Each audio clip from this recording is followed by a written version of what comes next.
अष्टवक्र उवाच विहाय वैरीणं कामम् अर्थं च अनर्थं साकुलम् धर्मम् अपि एतयोः हेतुम् सर्वत्र अनादरं कुरु स्वप्नेन्द्रजालवत् पश्य दिनानि त्रीणि पञ्च वा मित्रक्षेत्रधनागार दारदायादिसम्पद यत्र यत्र भवेत् तृष्णा संसारं विदितत्र वै प्रौढवैराग्यम्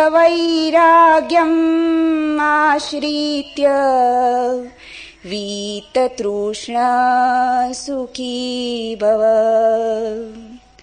तृष्णामात्र आत्मको बन्ध तन्नाशो मोक्ष उच्यते भवासंशिक्त मात्रेण प्राप्ति तृष्टि मुहुर्मुहुर् त्वम् एकचेतन शुद्धो जडं विश्वम् असत् तथा अविद्यापि न किञ्चित् सा का बुभुत्सा तथापि ते राज्यं सुता कला प्राणी शरीराणि सुखानि च संसक्तस्यापि नष्टानि तव जन्मनि जन्मनि अलम् अर्थेन कामेन सुकृतेनापि कर्मणा एभ्यः संसारकान्तारे न विश्रान्तम् अभूत्मनः कृतं न कति जन्मानि कायेन मनसा गिरा दुःखं आयासदं कर्म तत् अद्य उपरम्यताम्।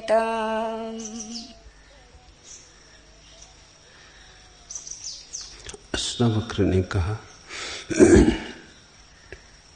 वैरी रूप काम को और अनर्थ से भरे अर्थ को त्याग कर और उन दोनों के कारण रूप धर्म को भी छोड़कर तू सबकी उपेक्षा कर।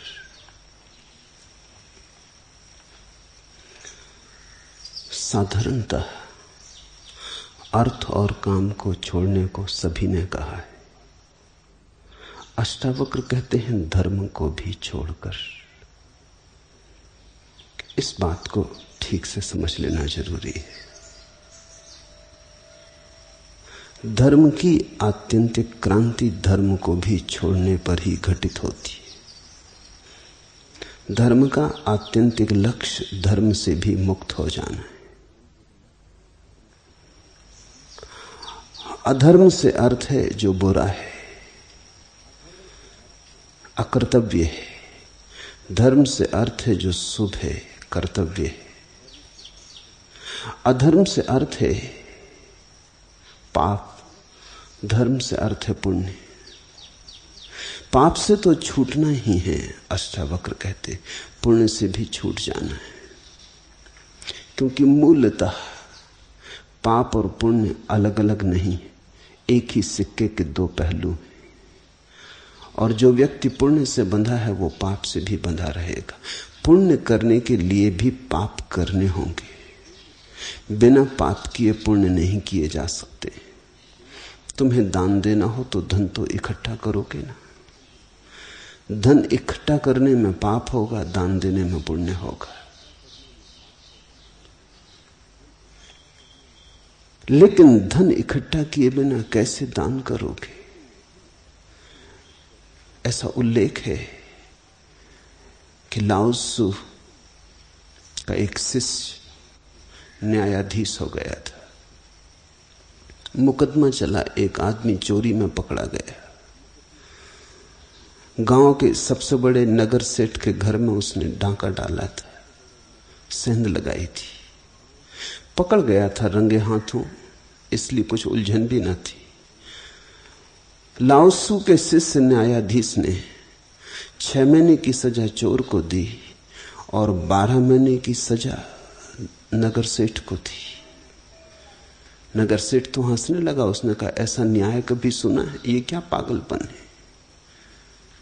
सम्राट के पास बात गई कि तो हद हो गई, मेरी चोरी हो और फिर मुझे दंड दिया जाए।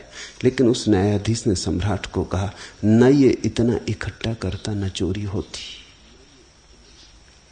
चोरी नंबर 2 है, इकट्ठा करना नंबर 1 है। इसलिए 6 महीने की सजा देता हूं चोर को, साल की सजा देता हूं इस आदमी को। बात तो सम्राट को भी जची, लेकिन नियम ऐसे नहीं चल सकते। सम्राट ने कहा, बात में तो बल है, लेकिन ऐसा कभी हुआ नहीं, और इस आधार पर तो मैं भी अपराधी हो जाऊंगा। तुम नौकरी से इस्तीफा दे दो। तुम्हारी बात कितनी ही ठीक हो, व्यवहारिक नहीं है। व्यवहार के नाम पर आदमी बहुत सी बातें छिपाए चला जाता है। सत्य प्रकट नहीं हो पाता क्योंकि हम व्यवहार की आड़ में छिपा लेते। मनुष्य जाति के इतिहास में ये एक ही घटना है जबकि चोर को भी दंड दिया गया और जिसके घर चोरी हुई थी उसको भी दंड दिया गया। और इस घटना में बड़ा राज है। चोरी हो ही तब सकती है जब कोई धन को इकट्ठा कर ले। तो धन को इकट्ठा करना तो पुण्य के लिए भी जरूरी होगा, तभी तो त्याग करोगे। तुम देखते हो, अगर कोई गरीब आदमी, कोई भिखमंगा घोषणा कर दे कि मैं सब त्याग करता हूं, तो लोग हंसेंगे। लोग कहेंगे, तुम्हारे पास है क्या? त्याग तुम किस बात का करते हो? कोई महावीर, कोई बुद्ध जब त्याग करता है तो उसकी घोषणा सदियों तक होती। जैनों के शास्त्रों में महावीर ने कितना त्याग किया उसके बड़े बढ़ा चढ़ा के वर्णन है। कितने हाथी, कितने घोड़े, कितने रथ, कितना स्वर्ण, कितनी असरफियां, वो बढ़ा चढ़ाया हुआ वर्णन है। उतना हो नहीं सकता था क्योंकि महावीर एक बहुत छोटे मोटे राजा के लड़के थे। उस राजा की हैसियत राजा जैसी नहीं थी, एक बड़े मालगुजार जैसी थी। एक आज की भाषा में अगर कहें तो एक तहसील से बड़ा वो राज्य न था। तहसीलदार की हैसियत थी। इतना धन महावीर के घर में हो नहीं सकता जितना शास्त्रों में लिखा है। लेकिन क्यों शास्त्रों में बढ़ा चढ़ा के लिखा होगा? क्योंकि शास्त्रकार महावीर को महात्यागी बताना चाहते थे। और त्याग को मापने का एक ही उपाय है, धन। अब ये बड़ी हैरानी की बात है, यहां भोग भी धन से नापा जाता, यहां त्याग भी धन से नापा जाता। यहां अगर तुम किसी को प्रतिष्ठा देते हो तो भी धन के कारण, और अगर तुम कभी त्यागी को भी प्रतिष्ठा देते हो तो वो भी धन के कारण। धन की प्रतिष्ठा सीम दिखाई पड़ती है, अंतिम है। उसके अतिरिक्त हमारे पास कोई मापदंड नहीं है। भिखमंगा छोड़े तो क्या छोड़ा। इसीलिए शायद जैनों के 24 तीर्थंकर ही राजपुत्र हैं। ऐसा तो नहीं है कि इन राजपुत्रों के काल में किसी गरीब ने त्याग न किया होगा। 24 ही राजपुत्र हैं तीर्थंकर। बुद्ध भी राजा हैं, कृष्ण, राम, हिंदुओं के अवतार भी राजा हैं। तो थोड़ा सोचने जैसा है। धन की प्रतिष्ठा इतनी है कि अगर हम त्याग को भी नापेंगे तो वही तो एक मापदंड है। ये राजा रहे होंगे तब सम्मानित थे, फिर उन्होंने जब राज त्याग दिया तब और भी सम्मानित हो गए। लेकिन क्या ये त्याग का सम्मान हुआ? ये तो धन का ही सम्मान हुआ। भिकमंगा छोड़ के खड़ा हो जाए तो तुम हंसोगे, तुम कहोगे था क्या तुम्हारे पास जो तुमने छोड़ दिया? लंगोटी भी नहीं थी, नंगे तुम थे ही, अब दिगंबर होने की घोषणा क्या करते हो? तो त्याग के लिए भी धन होना चाहिए और पुण्य के लिए भी पाप करना होगा। इसलिए जो लोग जीवन की व्यवस्था को समझते हैं वो कहेंगे धर्म भी छोड़ देना होगा, पुण्य भी छोड़ देना होगा। ये दोनों बातें एक साथ छोड़ देनी होंगी। इस सूत्र को समझने की कोशिश करें। विहाय वैरीणम काम अर्थम च अनर्थ संकुलम धर्मम अपि एतयो हेतुम सर्व अनादरम कुरु। शत्रु है काम। क्यों समस्त शास्त्र सारी दुनिया के काम को शत्रु कहते हैं? क्या कारण होगा कहने का? एक मत से शत्रु कहते हैं, हिंदू हो, जैन हो, बौद्ध हो, ईसाई हो, एक मत से कहते हैं कि काम शत्रु है। क्या कारण होगा काम को शत्रु कहने का? उसे हम समझने की कोशिश करें। काम का बल ही, काम ऊर्जा की शक्ति इतनी विराट है कि उसके पास के बाहर होना सर्वाधिक कठिन है, करीब करीब असंभव जैसा है। मनोवैज्ञानिक तो मानते हैं उसके पार हुआ ही नहीं जा सकता, और मनोवैज्ञानिकों की बात भी समझ लेने जैसी है, क्योंकि काम में ही हुआ है हमारा जन्म। जो पहली स्फुरना तुम्हारे जीवन की थी वो तुम्हारे माँ और पिता की काम वासना ही थी। उसी तरंग से तुम आए हो, उसी तरंग से निर्मित हुए हो। तुम्हारा रोआ रोआ काम से भरा है। तुम्हारा पहला अणु 2 काम अणुओं का जोड़ था, उससे तुम निर्मित हुए। फिर उन्हीं काम अणुओं का फैलाव होता चला गया है। अब तुम्हारे पास करोड़ों सेल हैं शरीर में, लेकिन प्रत्येक सेल काम कोष्ठ है। और तुम ऐसा मत सोचना कि स्त्री तुम्हारे बाहर ही है, क्योंकि जब तुम्हारा जन्म हुआ तो आधा अंग तो मां से मिला, आधा पुरुष से मिला, पिता से मिला। तो तुम्हारे भीतर स्त्री पुरुष दोनों मौजूद हैं।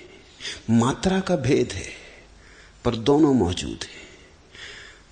हिंदुओं की धारणा है अर्धनारीश्वर की। शंकर की तुमने प्रतिमाएं देखी होंगी जिसमें आधे वो पुरुष हैं, आधे स्त्री। वो धारणा बड़ी बहुमूल्य है। तुम भी अर्धनारीश्वर हो, प्रत्येक व्यक्ति अर्धनारीश्वर है, अन्यथा होने का उपाय ही नहीं है। क्योंकि आधी तुम्हारी मां है, आधी तुम्हारे पिता हैं, दोनों के मिलन से तुम निर्मित हुए हो। पुरुष में पिता की मात्रा ज्यादा है, स्त्री में मां की मात्रा ज्यादा, पर यह मात्रा का भेद है। इसलिए तो कभी घटना घटती है कि किसी व्यक्ति का काम बदल जाता, लिंग बदल जाता। अभी दक्षिण भारत में एक युवती युवक हो गई, कोई 20-22 साल तक युवती थी, अचानक युवक हो गई। पश्चिम में बहुत घटनाएं घटी हैं, और अब तो शरीर शास्त्री कहते हैं कि ये हमारे हाथ की बात हो जाएगी। लोग अगर अपना लिंग परिवर्तन करना चाहें तो कर सकेंगे।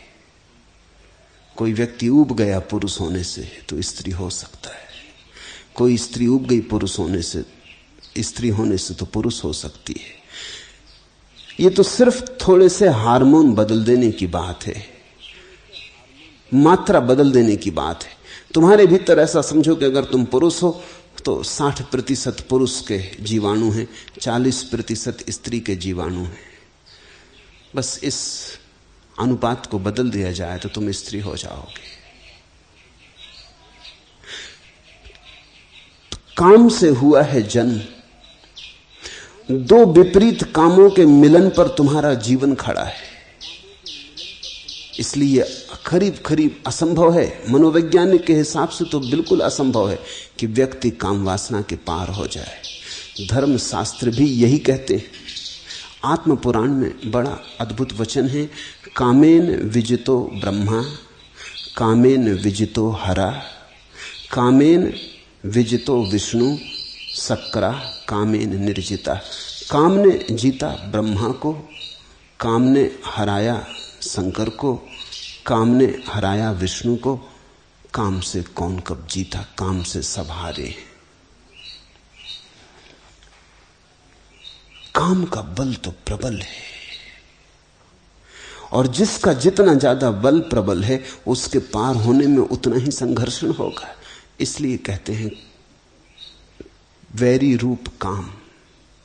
इस जगत में अगर टक्कर ही लेनी हो किसी से, अगर हिम्मत ही हो टक्कर लेने की, अगर संघर्ष करने का और योद्धा करने का, योद्धा बनने का रस हो, तो छोटे मोटे दुश्मन मत चुनना।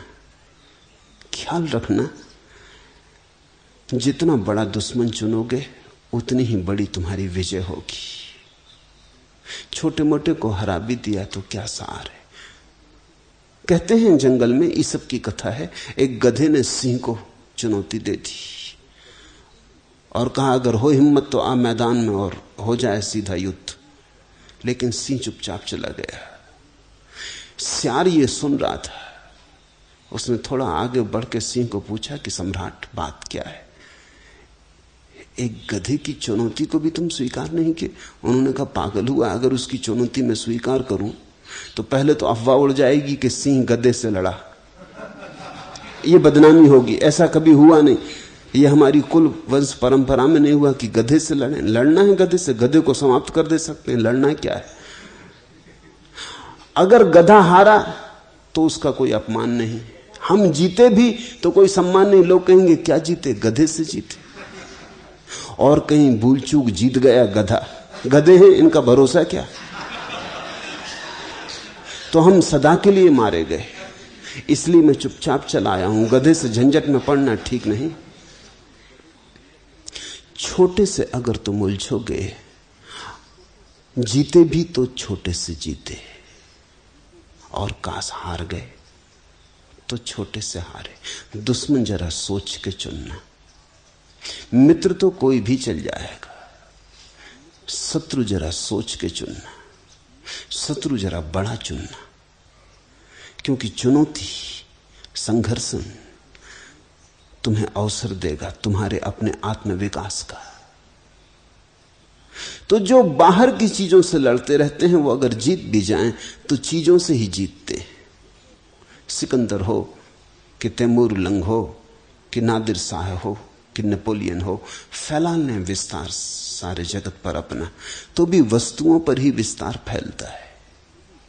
इसलिए इस देश में हमने उनको सम्मान दिया जिन्होंने अपने को जीता। सबको भी जिन्होंने जीता उन्हें भी हमने वैसा आदर नहीं दिया। हमने आदर उन्हें दिया जिन्होंने स्वयं को जीता, क्योंकि स्वयं को जीतने का एक ही उपाय है, और वो है काम ऊर्जा से अतिक्रमण हो जाना, काम ऊर्जा के पार हो जाना। काम ऊर्जा के पार होने का अर्थ है अपने जन्म से मुक्त हो जाना, अपने जीवन से मुक्त हो जाना, अपनी मृत्यु से मुक्त हो जाना। काम ऊर्जा ने तुम्हें जन्म दिया, और काम ऊर्जा की उत्फुल्लता ही तुम्हारी जवानी है, तुम्हारा जीवन है। और जब काम की ऊर्जा थक जाएगी और विसर्जित होने लगेगी, वही तुम्हारी मृत्यु होगी।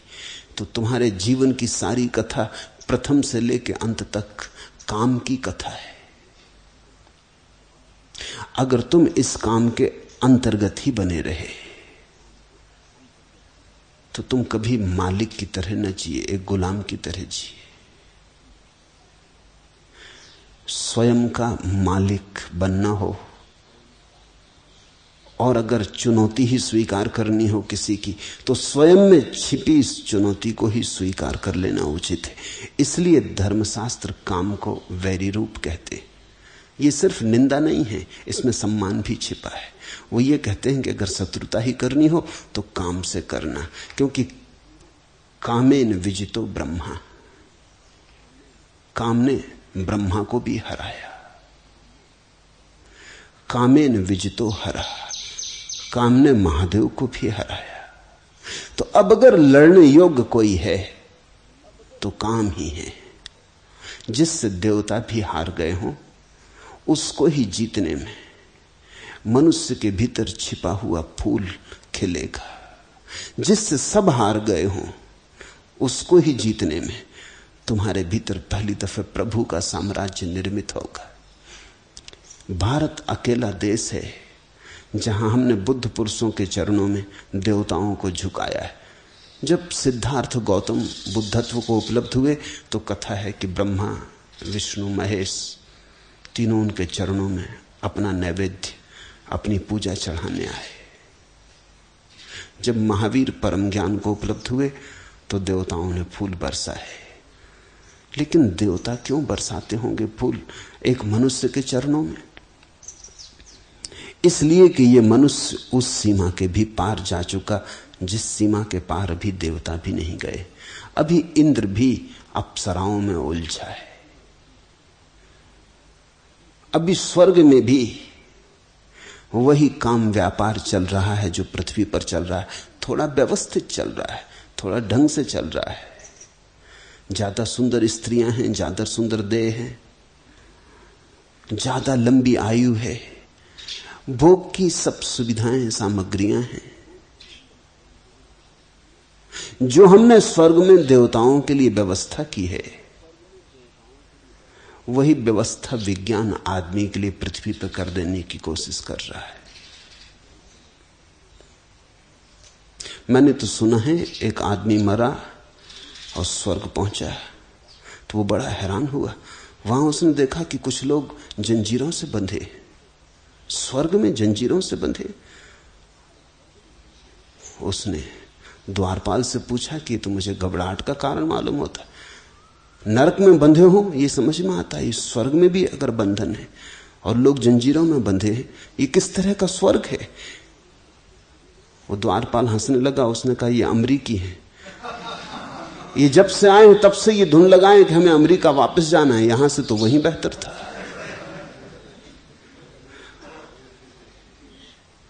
विज्ञान कोशिश कर रहा है कि स्वर्ग को जमीन पर घसीट लाए, लेकिन जमीन पे विज्ञान स्वर्ग ले आए तो भी कोई फर्क नहीं पड़ता। तुम्हारी काम वासना को कितनी ही तृप्ति की सुविधा जुटा दी जाए, तृप्ति नहीं होगी, क्योंकि काम वासना का स्वभाव अतृप्ति है। जो मिल जाता है उससे ही अतृप्ति हो जाती है, जो नहीं मिला उसी में रस होता है। काम के स्वभाव को समझो, यही उसका बंधन है, यही उसका वैरी रूप। जो मिल जाता है वही व्यर्थ हो जाता है। जिस स्त्री को तुम चाहते थे मिल गई, जिस पुरुष को तुमने चाहा मिल गया, बस तत्क्षण तुम किसी और की चाह में लग गए। बायरन अंग्रेजी का कवि हुआ, उसका अनेक स्त्रियों से संबंध था, सुंदर पुरुष था, प्रतिभाशाली पुरुष था, और महीने दो महीने से ज्यादा उसका संबंध नहीं चलता था। लेकिन एक स्त्री ने उसे बिल्कुल मजबूर कर दिया विवाह करने को। उसने कहा विवाह नहीं किया तो हाथ भी नहीं छूऊंगी, और वो दीवाना हो गया उसे अपने करीब लेने को। आखिर विवाह के लिए राजी होना पड़ा। जब वो विवाह हो गया और चर्च से बायरन उतरता था अपनी नई विवाहित पत्नी का हाथ पकड़े हुए, सीढ़ियां पार कर रहा था, ठिठक के खड़ा हो गया। उसने अपनी पत्नी से कहा, आश्चर्य, मैं तेरे लिए दीवाना था, महीनों सोया नहीं, और अभी क्षण भर के लिए तेरा हाथ मेरे हाथ में है, लेकिन तेरा मुझे सुध भूल गई। राह से वो जो स्त्री जा रही, मेरा मन उसके पीछे चला गया। अभी विवाह नहीं हुआ और तलाक शुरू हो गया। जो मिल जाता है उसमें हमारा रस खो जाता है। तुम एक मकान बनाना चाहते थे, बहुत दिन से बना लिया, जब तक नहीं बना था तब तक खूब सपने देखे, खूब सोचा, खूब विचारा, वही धुन थी। फिर मकान बन गया। एक दिन अचानक तुम थके मांदे खड़े हो, कुछ भी तो नहीं मिला। अब तुम और दूसरा मकान बनाने की सोचने लगे।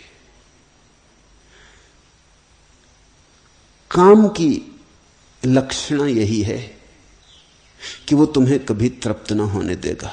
तृप्ति का वहां कोई उपाय नहीं।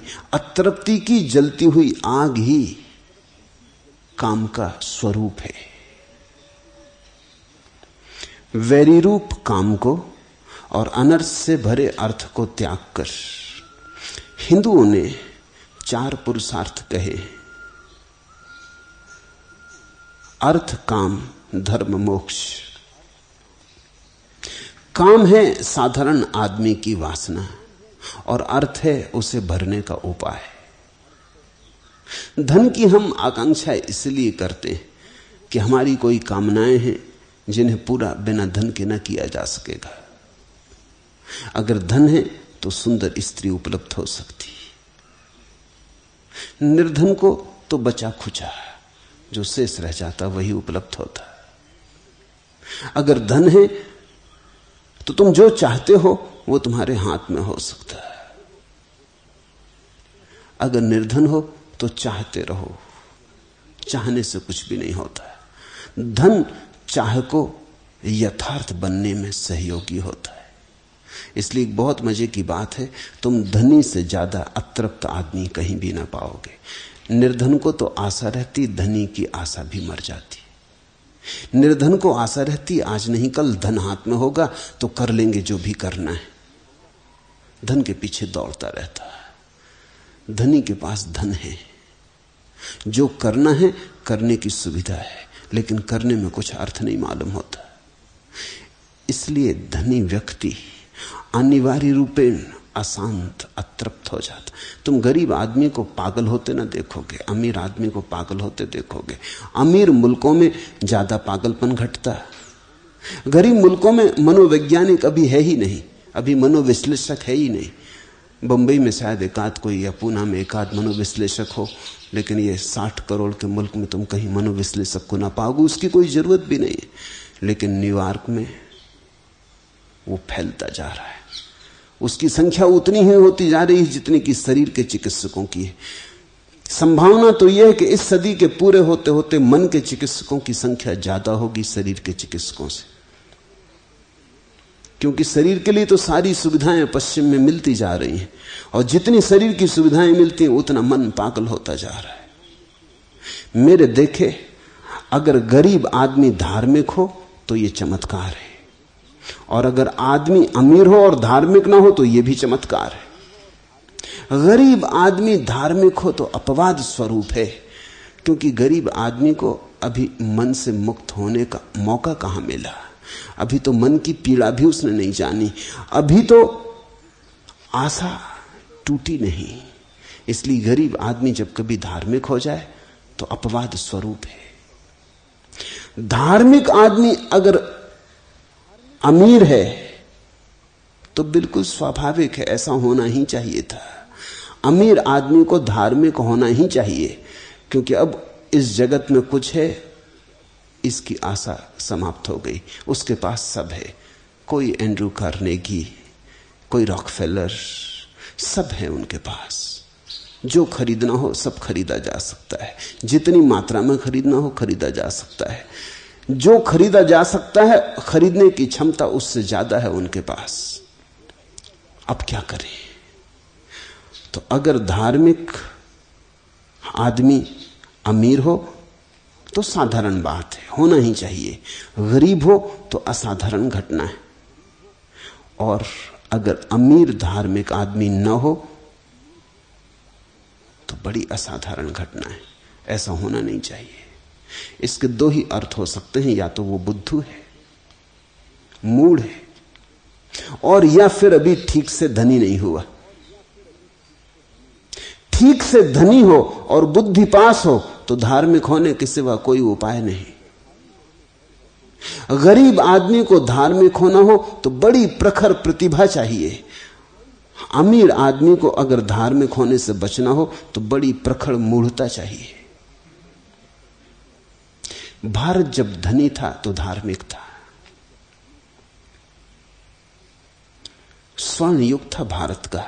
बुद्ध महावीर के समय में शिखर पर था भारत, दुनिया में सोने की चिड़िया था। सारी दुनिया भारत की तरफ देखती थी, सारा धन जैसे यहां इकट्ठा था। उन घड़ियों में हमने जो शिखर छुए धर्म के, फिर नहीं छू सके हम, फिर सपना हो गया सब। गरीब आदमी धार्मिक दिखाई भला पड़े हो नहीं सकता, क्योंकि गरीब आदमी का अभी भी भरोसा अर्थ में है। अभी तो कामना ही पकड़े हुए है, अभी तो जीवन की छोटी मोटी जरूरतें पूरी नहीं हुई। धर्म तो जीवन की बड़ी आखिरी जरूरत है। कहते हैं भूखे भजन न होई गोपाला। वो जो भूखा आदमी है कैसे भजन करे? उसके भजन में भी भूख की छाया होगी, उसके भजन में भी भूख होगी। वो भजन भी करेगा तो रोटी ही मांगेगा। उसके भजन में परमात्मा की मांग नहीं हो सकती। जब जीवन की छोटी जरूरतें पूरी हो जाती, शरीर मन की दौड़ के लिए सब उपाय हो जाते, तब अचानक पता चलता है कि यहां तो पाने योग्य कुछ भी नहीं है, तो कहीं और है पाने योग्य। उसकी खोज शुरू होती। धर्म की यात्रा तभी शुरू होती जब अर्थ और काम की यात्रा व्यर्थ हो जाती। तो दो यात्राएं हैं इस जगत में, एक है अर्थ काम। अर्थ है साधन, काम है साध्य। फिर दूसरी यात्रा है धर्म मोक्ष। धर्म है साधन, मोक्ष है साध्य।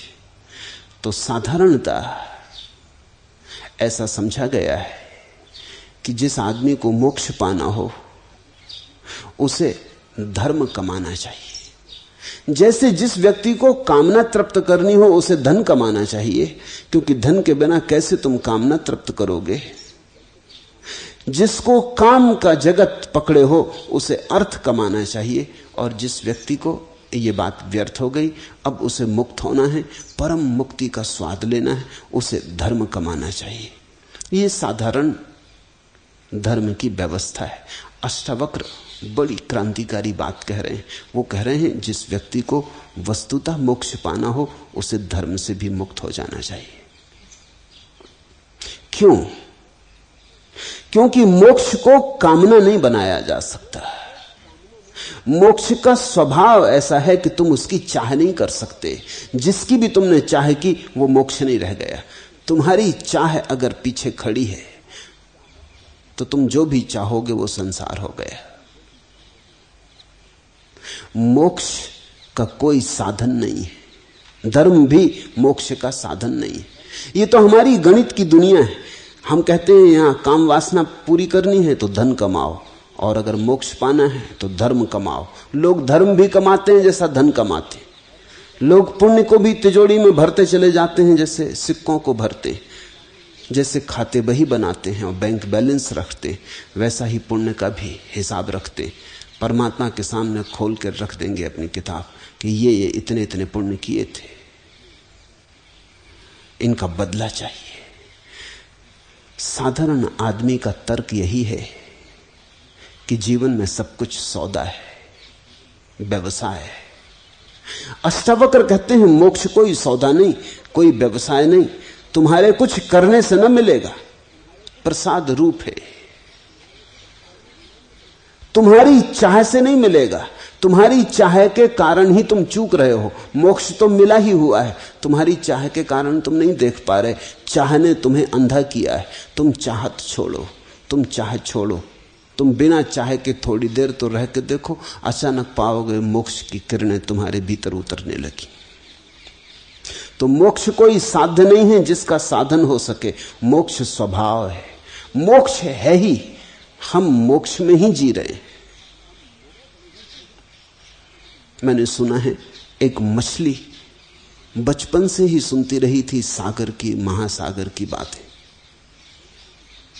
शास्त्रों में भी मछलियों के महासागर की बातें लिखी हैं।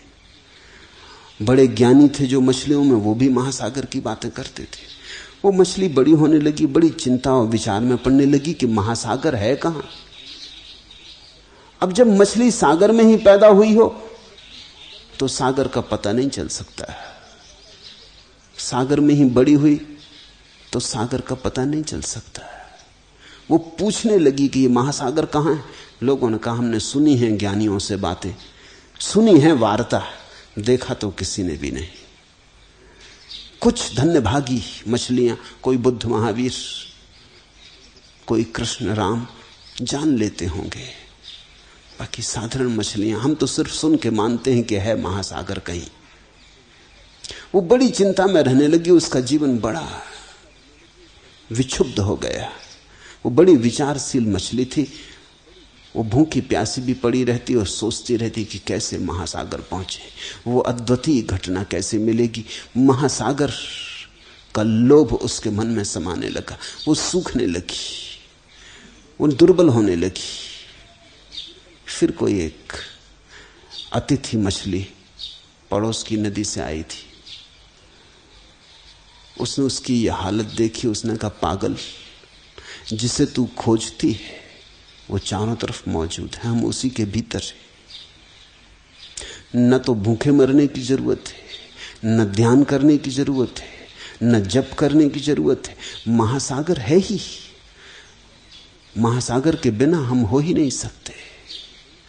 जैसा उस मछली को बोध दिया गया, अष्टावक्र जैसे सद्गुरु हमें भी यही कह रहे हैं कि हम मोक्ष में हैं ही, परमात्मा हमें चारों तरफ से घेरे हुए, उसी में हमारा जन्म है, उसी का जीवन है, उसी में हमारा विसर्जन है। लेकिन इतना निकट है परमात्मा, इसलिए दिखाई नहीं पड़ता। दूर होता तो हम देख लेते। आंखें हमारी दूर को देखने में समर्थ है। जो निकट है वही चूक जाता है, जो बहुत पास है वो भूल जाता है, और परमात्मा से ज्यादा निकट कोई भी नहीं। मछली के लिए तो उपाय भी है कि कोई उसे उठा के रेत के किनारे पे डाल दे तो तड़फ ले और पता चल जाए उसे कि सागर का छूट जाना कैसा है। हमारे लिए तो वो भी उपाय नहीं है। परमात्मा के बाहर हम जा ही नहीं सकते। अष्टावक्र की उद्घोषणा यही है कि तुम धर्म की चिंता में मत पड़ना, परमात्मा को पाने के लिए कुछ भी करना जरूरी नहीं है, वो मिला ही हुआ है। मोक्ष कहीं भविष्य में नहीं है, मोक्ष अभी और यही है। मोक्ष तुम्हारी चाह से शून्य अवस्था का नाम है।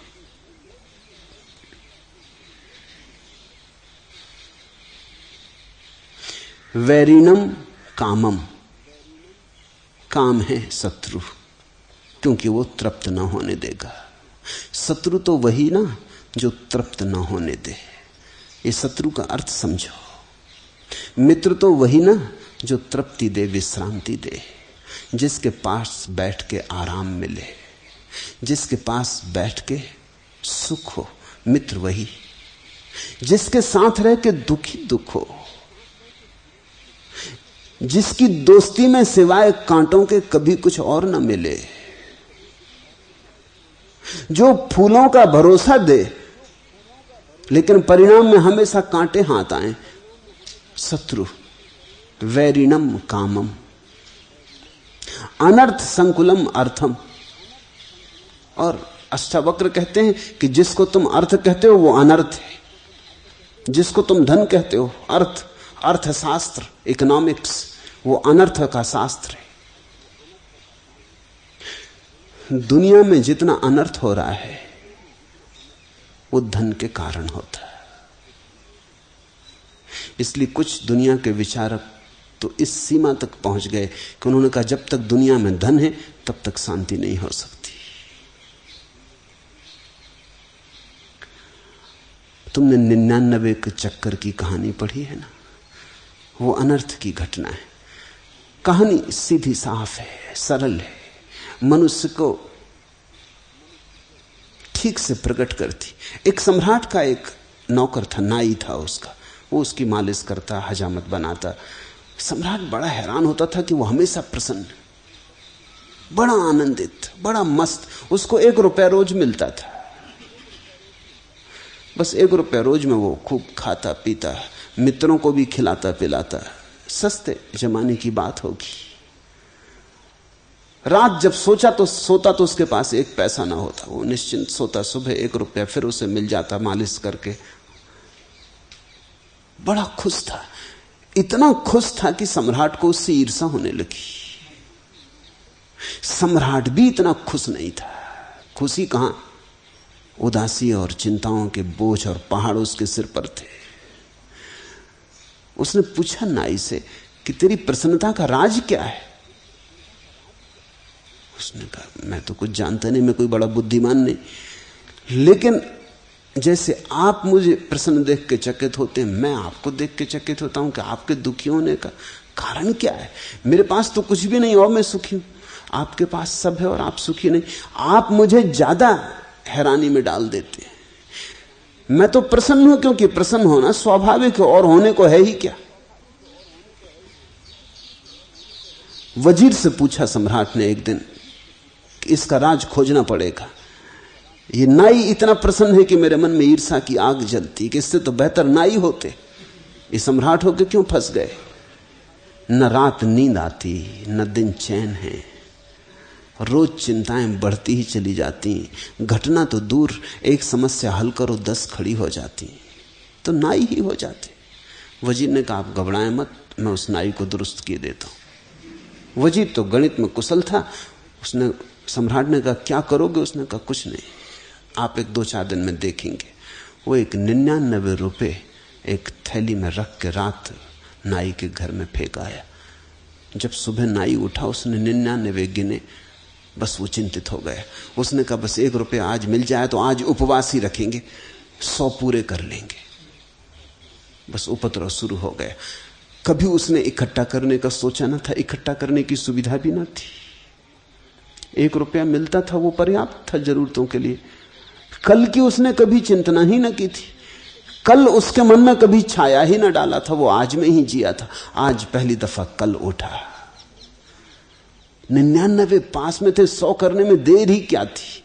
सिर्फ एक दिन तकलीफ उठानी थी कि 100 हो जाएंगे। उसने दूसरे दिन उपवास कर दिया। लेकिन जब दूसरे दिन वो आया सम्राट के पैर दामने, तो वो मस्ती न थी, उदास था, चिंता में पड़ा था। कोई गणित चल रहा था।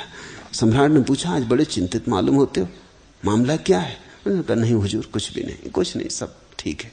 मगर आज बात में वो सुगंध ना थी जो सदा होती थी। सब ठीक है, ऐसे ही कह रहा था जैसा सभी कहते हैं सब ठीक है। जब पहले कहता था तो सब ठीक था ही, आज औपचारिक कह रहा था। सम्राट ने कहा नहीं मैं ना मानूंगा, तुम उदास दिखते हो, तुम्हारी आंख में रौनक नहीं, तुम रात सोए ठीक से? उसने कहा आप पूछते तो आपसे झूठ कैसे बोलूं, रात नहीं सो पाया।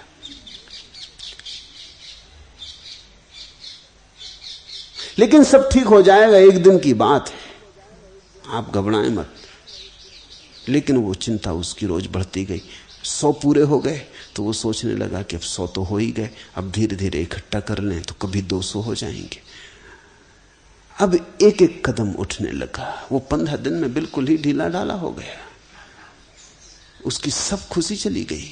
सम्राट ने कहा अब तू बता ही दे सच सच मामला क्या है, मेरे वजीर ने कुछ किया। तब वो चौंका। नाई बोला क्या मतलब, आपका वजीर?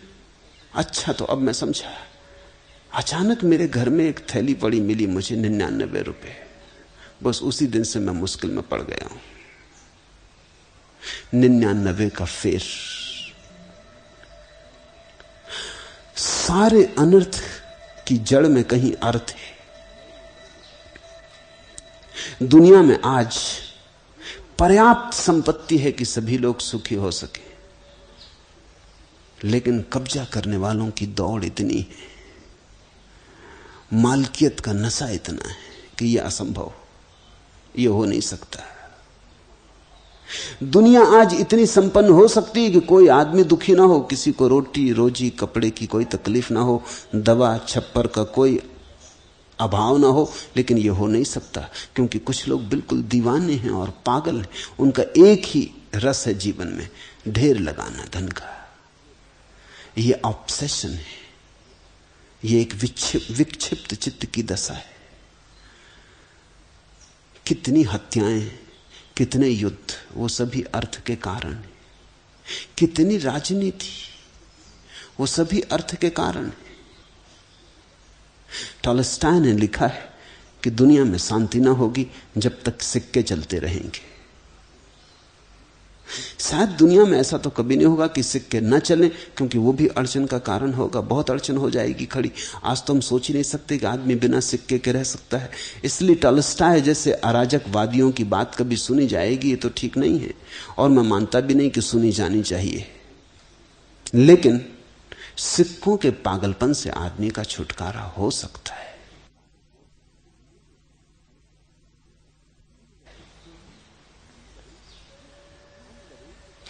ख्याल करें, जिस आदमी को धन के पीछे तुम दौड़ते पाओगे, उस आदमी को अगर गौर से देखो तो एक बात तुम्हें पक्की मिलेगी, उस आदमी के जीवन में प्रेम ना मिलेगा। कृपण प्रेमी नहीं होता, हो ही नहीं सकता, और प्रेमी कभी कृपण नहीं होता। तो ऐसा लगता है जितना जीवन में प्रेम होता है धन का पागलपन उतना ही कम होता है, और जितना जीवन में प्रेम कम होता है धन का पागलपन उतना ही ज्यादा होता है। धन प्रेम की परिपूर्ति है। हृदय प्रेम से खाली रह गया है तो किसी चीज से भरना होगा। वो जो भीतर की रिक्तता है घबराती है, डर पैदा होता है कि मैं भीतर खाली खाली भर लूं किसी चीज से। मनस्विद कहते हैं कि बच्चा जब पहली दफा पैदा होता है तो उसके जीवन में जो पहली महत्वपूर्ण घटना घटती है वो है मां का स्तन। और मां के स्तन से दो चीजें साथ साथ बहती हैं उस बच्चे में, प्रेम और दूध। अगर मां बच्चे को प्रेम करती है तो बच्चा कभी बहुत फिक्र नहीं करता कि ज्यादा दूध पी ले। सच तो यह है कि मां बच्चे को प्रेम करती तो बच्चे को बहुत फुसलाना पड़ता है, समझाना पड़ता, तब वो दूध पीता। वो फिक्र ही नहीं करता दूध वगैरह पीने की। वो इतना भरा रहता है प्रेम से कि दूध से भरने की इच्छा पैदा नहीं होती। अगर बच्चे को शक हो जाए कि मां प्रेम नहीं करती, या सौतेली मां है, या नर्स है, या मां की उपेक्षा है, चाहती नहीं थी, बच्चा जबरदस्ती पैदा हो गया है, बर्थ कंट्रोल की टिकिया शायद काम नहीं कर सकी इसलिए पैदा हो गया है, एक तिरस्कार है, तो बच्चा जल्दी ही समझ जाता है। फिर वो बहुत दूध पीने लगता है, क्योंकि घड़ी भर बाद दूध मिलेगा या नहीं इसका भरोसा नहीं, कल की चिंता पकड़ लेती। तो मां के स्तन से लगा ही रहता है, और जितना वो ज्यादा पीता उतना मां हटाती उसको कि हो गया बहुत।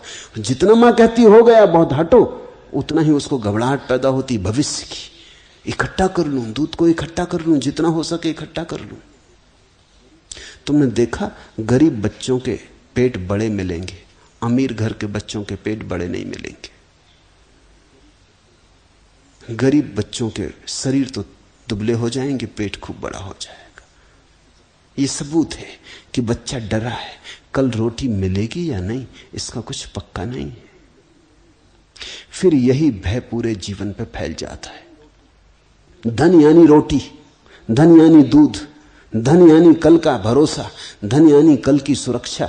आदमी बैंक में बैलेंस रखता है, इंश्योरेंस करवाता है, वो कल का इंतजाम कर रहा है। वो ये कह रहा है कल की फिक्र नहीं रहेगी, कल बूढ़े हो जाएं, बीमार हो जाएं, कोई फिक्र नहीं, पैसा पास में तो सब सुरक्षा है। वो कहता है प्रेम ना भी हो तो चलेगा, पैसा तो होना ही चाहिए। प्रेम को क्या खाओगे पियोगे क्या करोगे? फिर वो कहता है कि पैसा होगा तो प्रेम तो बहुत मिल जाएगा। जिसको पैसे का पागलपन होता है वो सोचता है हर चीज पैसे से खरीदी जा सकती है। नहीं, जीवन में कुछ महत्वपूर्ण चीजें हैं जो पैसे से नहीं खरीदी जा सकती। सच तो यह है जो भी महत्वपूर्ण है वो पैसे से नहीं खरीदा जा सकता, न प्रेम, न प्रार्थना, न परमात्मा।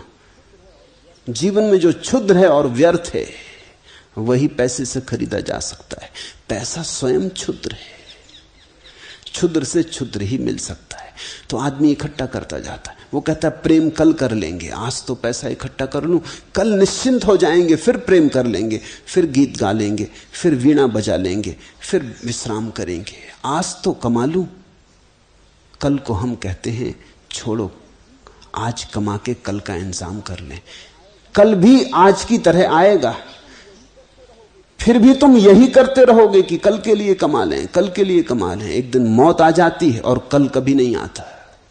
धन का ढेर लग जाता है और तुम नंगे भिखारी हो जाते हो। धन का ढेर बाहर लग जाता है, भीतर निर्धनता गहरी हो जाती, भीतर घाव ही घाव हो जाते। धीरे धीरे तुम प्रेम करना भूल ही जाते हो।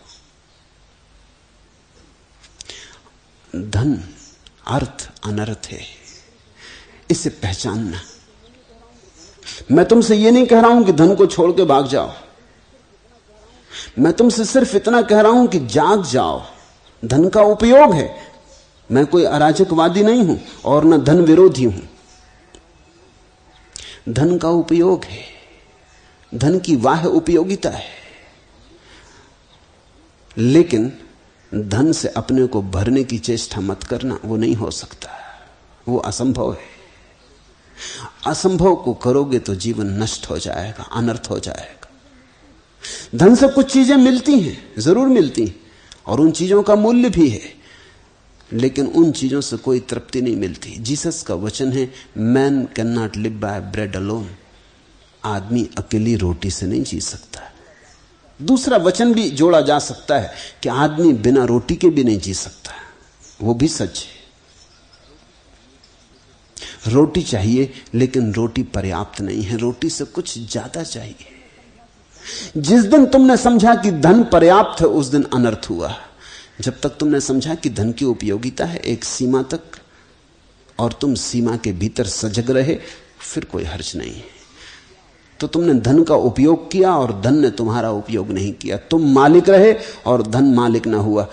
संक्षिप्त में कहें तो ऐसा कह सकते हैं, जब अर्थ तुम्हारा मालिक हो जाए तो अनर्थ हो गया।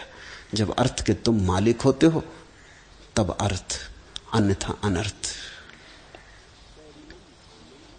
वैरिणम कामम अनर्थ संकुलम अर्थम एतयो हेतुम धर्मम अपि विहाय सर्वत्र अनादरम कुरु।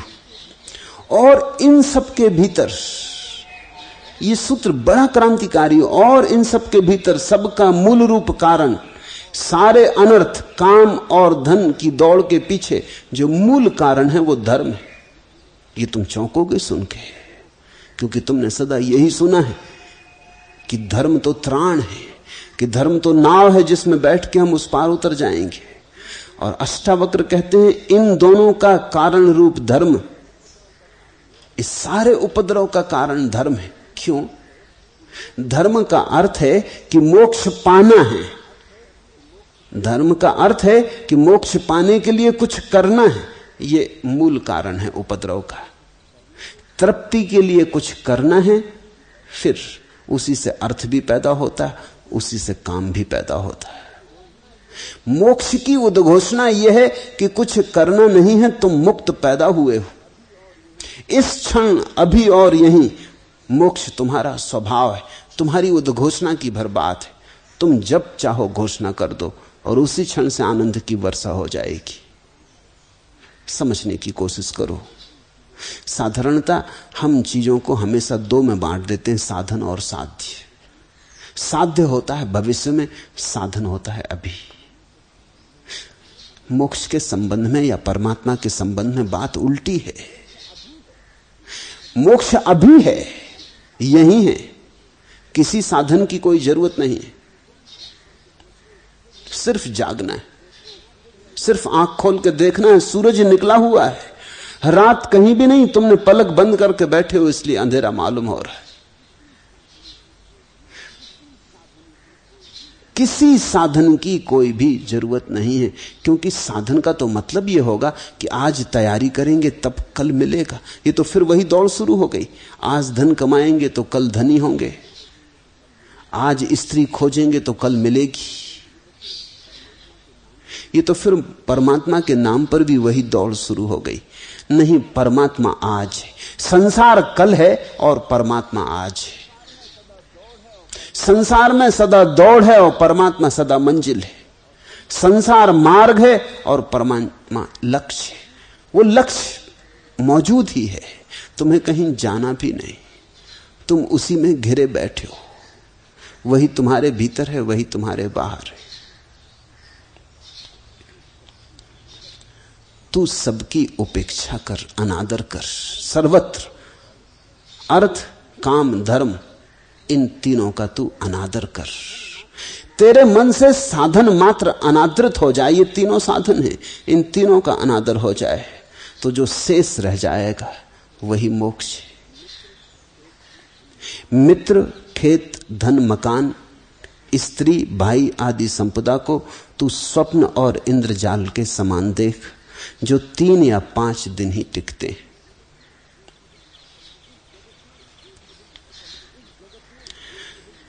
इस जगत में जो भी हम पकड़ लेते हैं और जिसको भी हम सोचते हैं कि इससे हमें सुख मिलेगा, अष्टावक्र कहते हैं वो दृष्ट नष्ट है, देखते देखते ही नष्ट हो जाता है। स्वप्न जैसा है, जब होता है तो सच लगता है, जब खो जाता है तब बड़ी हैरानी होती। तुमने देखा स्वप्न का ये स्वभाव देखा? रोज रात देखते हो, रोज सुबह जाग के पाते हो झूठा था, और फिर जब रात सोते हो दूसरे दिन तो फिर उस झूठ में पड़ जाते हो, फिर रात वही सपना, फिर ठीक मालूम होने लगता है। सपने में तुम्हें कभी संदेह उठता ही नहीं। सपने में मैंने नास्तिक देखा ही नहीं, सपने में सभी आस्तिक। सपने में संदेह उठता ही नहीं, भ्रम उठता ही नहीं, शक उठता ही नहीं। सपने में तो बिल्कुल श्रद्धा रहती। बड़े आश्चर्यजनक लोग हैं। अगर तुम सपने में देख रहे हो कि अचानक एक घोड़ा चला आ रहा है, पास आके अचानक तुम्हारी पत्नी बन गया या पति बन गया, तो भी तुम्हारा मन ये नहीं कहता कि ये कैसे हो सकता है, तुम स्वीकार करते हो। जरा भी रंच मात्र भी संदेह नहीं उठता। कुछ भी घटना घट सकती है। तुम सपने में आकाश में उड़ते हो,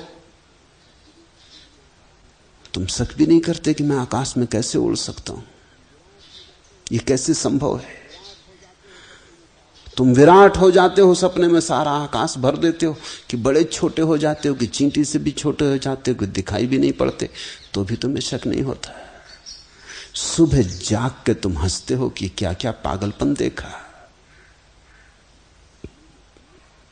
सपने में सपना सच हो जाता है। मित्र खेत धन मकान स्त्री भाई आदि संपदा को तू स्वप्न और इंद्रजाल के समान देख, जो 3 या 5 दिन ही टिकते हैं। भारत में सत्य की एक परिभाषा है, और वो परिभाषा है जो तीनों काल में टिके। त्रिकाल अबाधित, कभी भी जिसका खंडन ना हो, जो पहले भी था अभी भी है और फिर भी होगा। जो शाश्वत है वही सत्य है। जो कल नहीं था आज है और कल फिर नहीं हो जाएगा, उसे भारत असत्य कहता है। भारत की इस परिभाषा को ठीक ख्याल में लेना। यहां सत्य की परिभाषा ही यही है कि जो अबाधित रूप से रहे, जैसा था वैसा ही रहे। क्यों? जो कल नहीं था आज है और कल फिर नहीं हो जाएगा। इसका तो अर्थ हुआ कि दो नहीं के बीच में होना घट सकता है। एक दिन था तुम नहीं थे, जन्म नहीं हुआ था। एक दिन आएगा कि तुम मर जाओगे, मौत हो जाएगी। दो नहीं, और उन दोनों के बीच में जिसको तुम जीवन कहते हो, ये तो स्वप्नवत है। चाहे 70 साल देखो, चाहे 700 साल देखो, इससे कोई फर्क नहीं पड़ता। लंबाई से कुछ भेद नहीं पड़ता। जो सदा है,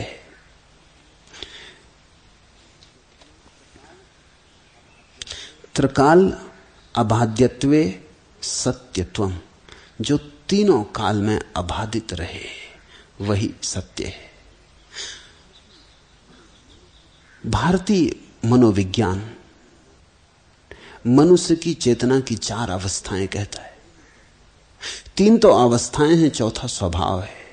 जागृत, स्वप्न, सुसुप्ति 3 तो अवस्थाएं हैं, और साक्षी, तुरीय, चतुर्थ स्वभाव है। जागते में तुम एक दुनिया देखते हो।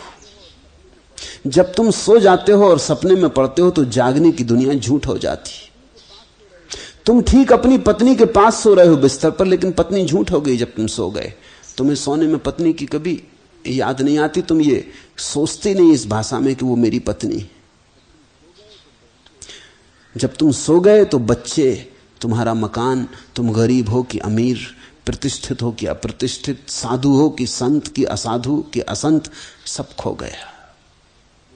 जागना एक सपना था, जब दूसरा सपना शुरू हुआ जागने का सपना खो गया।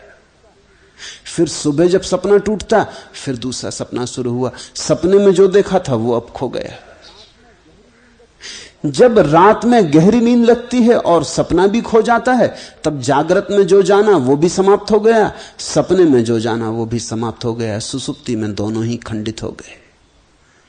और जो लोग चौथी अवस्था को उपलब्ध होते हैं, चौथी जो कि तुम्हारा निज स्वरूप है, कहो बुद्धत्व, साक्षी भाव, जिनत्व, जो भी नाम देना हो, जो उस चौथी शुद्ध अवस्था को उपलब्ध होते हैं जहां परम जागरण रह जाता है, उनको पता चलता है कि वो तीनों अवस्थाएं खंडित हो गई। स्वप्न, सुसुप्ति, जागृति सब खंडित हो गए। कुछ और ही अनुभव में आता है, ब्रह्म ही ब्रह्म अनुभव में आता है। कहीं कोई संसार नहीं दिखाई पड़ता, कहीं कोई दूजा नहीं दिखाई पड़ता, अपना ही फैलाव मालूम होता है। न कोई मैं बचता, न कोई तू बचती।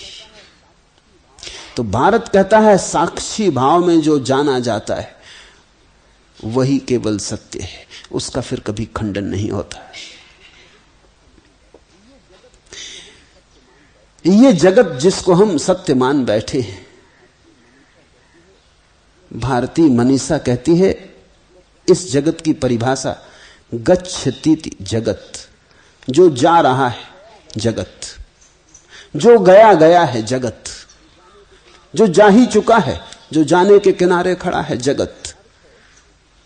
जगत का अर्थ है जो अथिर है, जो थिर नहीं, जो नदी की धार की तरह बहा जा रहा है, जहां सब परिवर्तन ही परिवर्तन है और कुछ भी शाश्वत नहीं। जहां परिवर्तन है वहां असत्य, और जहां अपरिवर्तित के दर्शन होते हैं, शाश्वत की प्रतीति होती है, वही सत्य। गच्छतीति जगत, जो भागा जा रहा।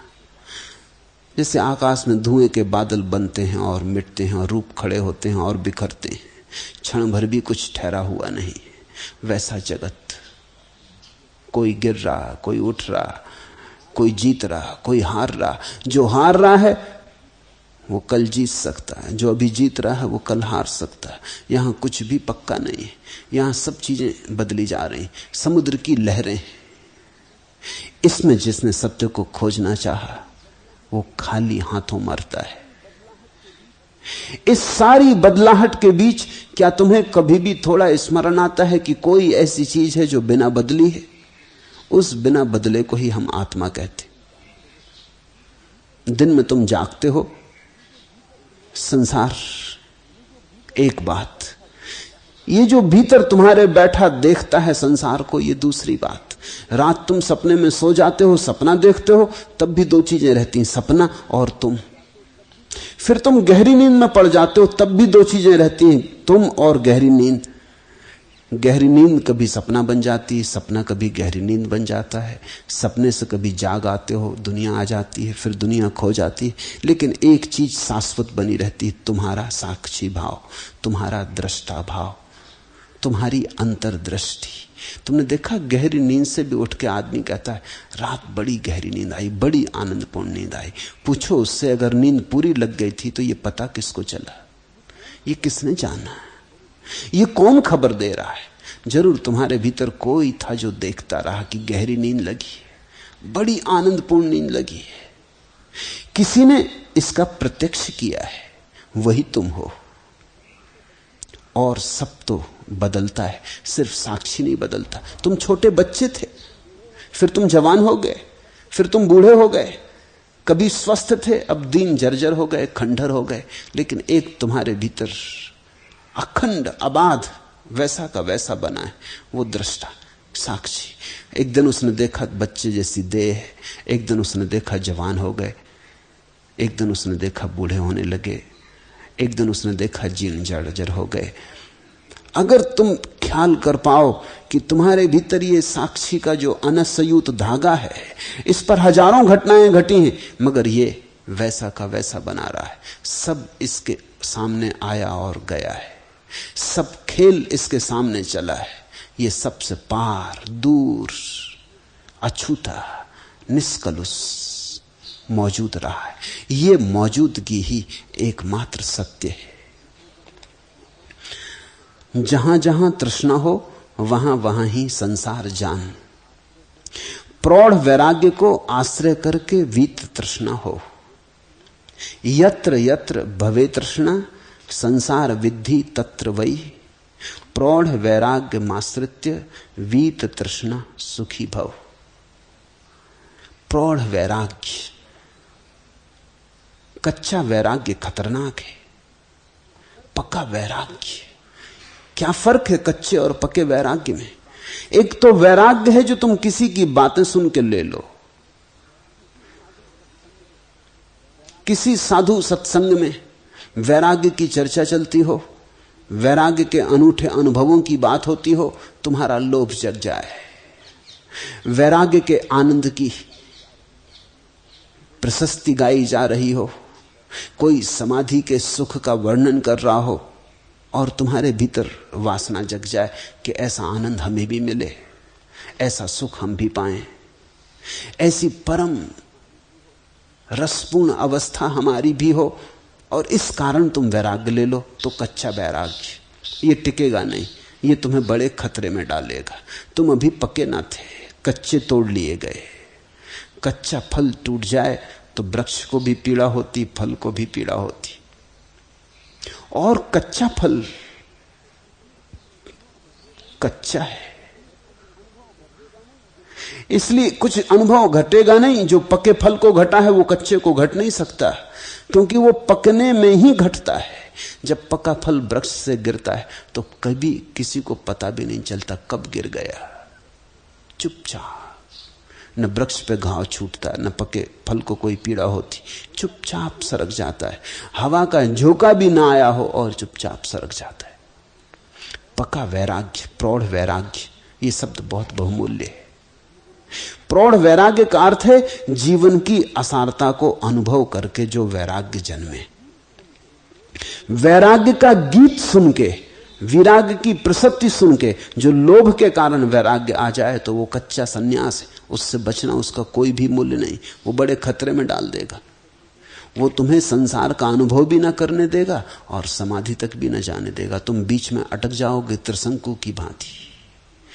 प्रौढ़ वैराग्य, संसार का ठीक ठीक अनुभव करके, अपने ही अनुभव से जान के। बुद्ध तो कहते हैं संसार दुख है, और अष्टावक्र कहते हैं कि काम शत्रु है,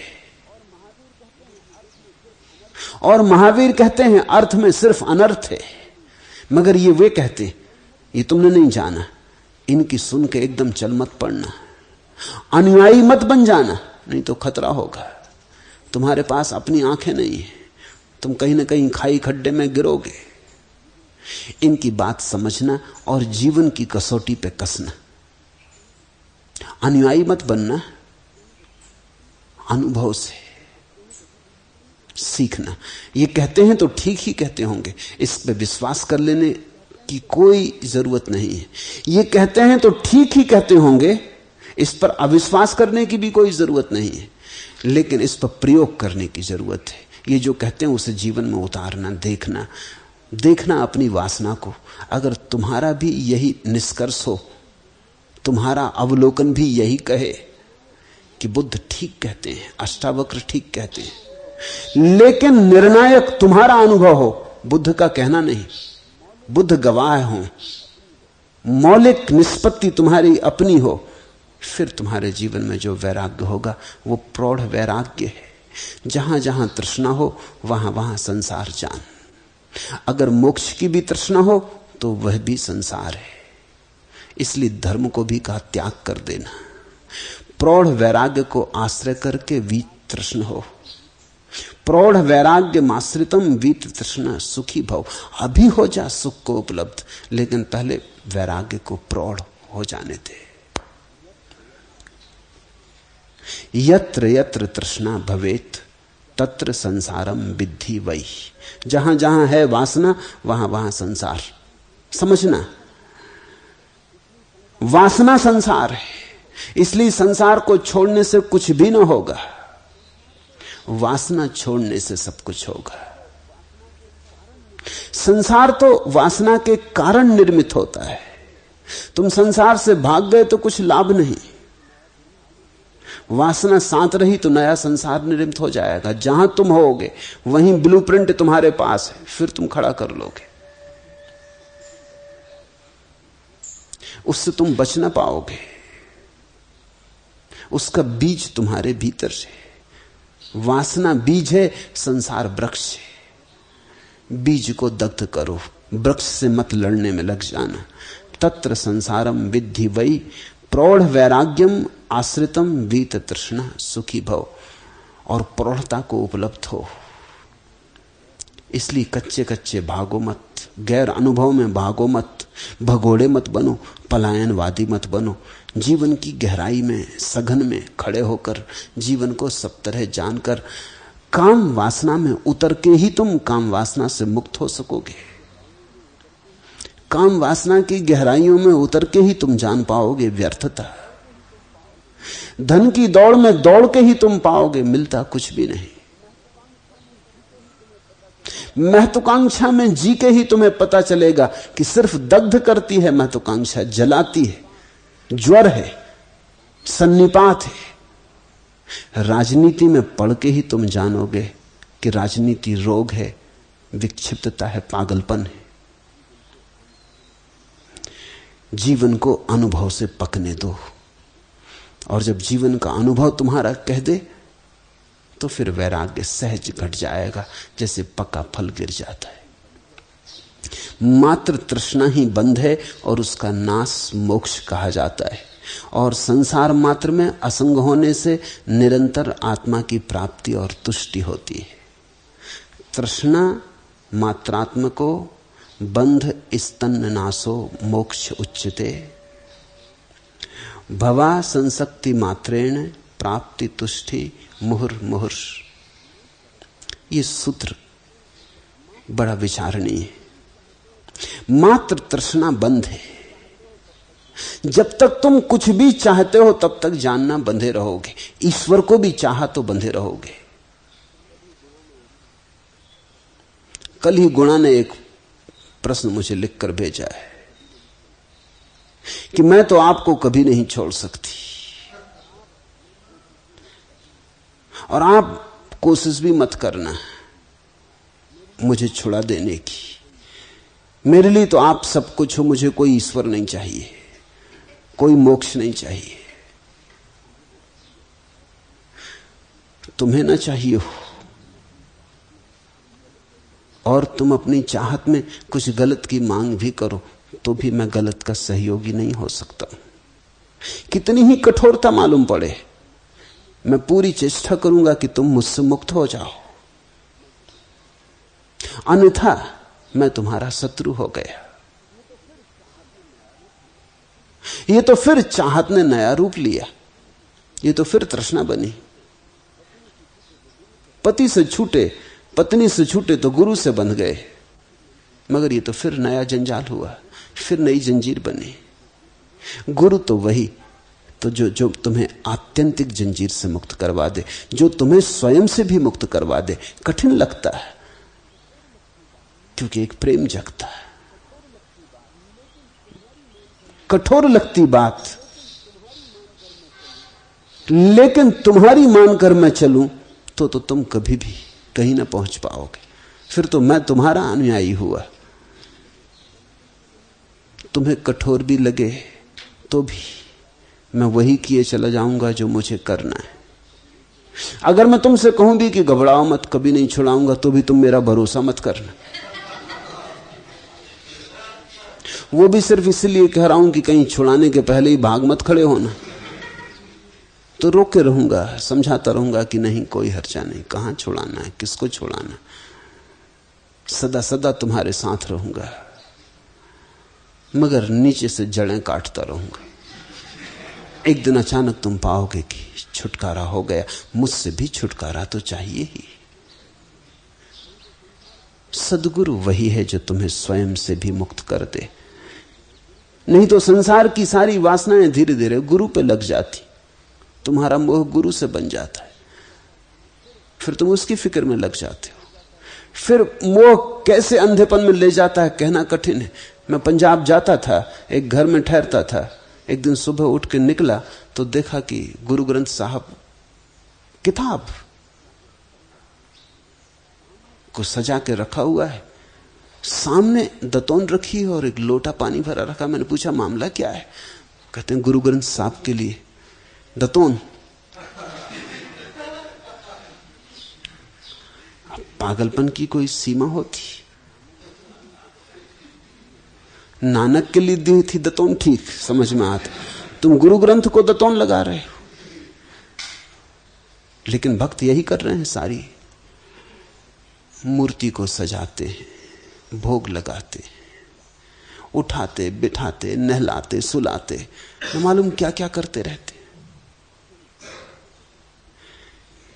खेल खिलौनों से कब छूटोगे?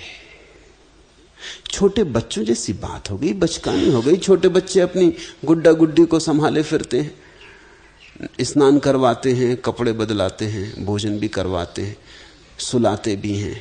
तुम उनको कहते हो बचकाने, और तुम रामचंद्र जी के साथ यही कर रहे। मगर मोह, भक्त को लगता है ये तो भक्ति है, ये तो प्रेम है, ये तो बड़ी ऊंची बात है। ये कितनी ऊंची हो, ये तुम्हें कभी भी मुक्त ना होने देगी, तुम बंधे ही रह जाओगे। संसार से छूटना कठिन है, फिर धर्म से छूटना और भी कठिन हो जाता है। सांसारिक संबंधों से छूटना कठिन है, फिर धार्मिक संबंधों से छूटना और भी कठिन हो जाता है, क्योंकि धार्मिक संबंध इतने प्रीतिकर। अब गुरु और शिष्य का संबंध ऐसा प्रीतिकर कि उसमें कड़वाहट तो है ही नहीं, रस ही रस है। पति पत्नी तो एक दूसरे से ऊब भी जाते हैं, बाप बेटा तो एक दूसरे से कलह भी कर लेते हैं, झंझट भी हो जाती है। लेकिन गुरु शिष्य का संबंध तो बड़ा ही मधुर है। वहां ना कोई झंझट है, ना कोई झगड़ा है, ना कोई कलह है, ना कोई कांटे हैं। वहां तो रस ही रस है। वहां तो शिष्य भी अपनी ऊंचाई में मिलता है और गुरु तो अपनी ऊंचाई पर है ही। तुम जब गुरु के पास आते हो तब तुम्हारे भीतर जो श्रेष्ठतम है वो प्रकट होने लगता है। इसलिए मिलन श्रेष्ठ का श्रेष्ठ से होता है।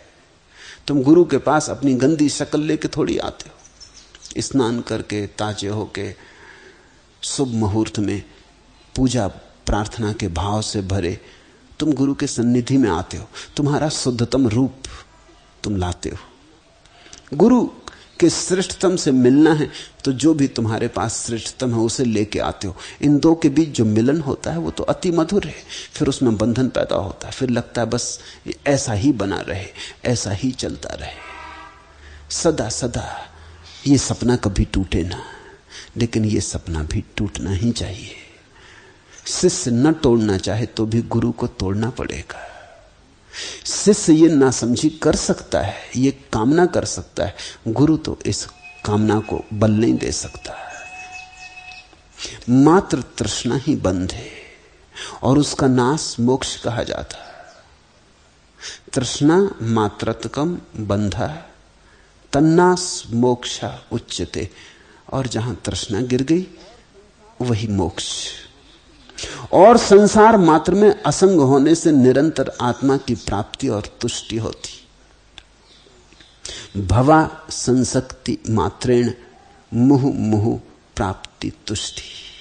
और जैसे जैसे वासना के गिरने की झलकें आती, जैसे वासना गिरी कि तत्क्षण मोक्ष झलका, ऐसा बार बार होगा। मुहु मुहु प्राप्ति होगी, तुष्टि होगी। पहले पहले तो कभी कभी क्षण भर को वासना सरकेगी, लेकिन उतनी ही देर में आकाश खुल जाएगा और सूरज प्रकट हो जाएगा।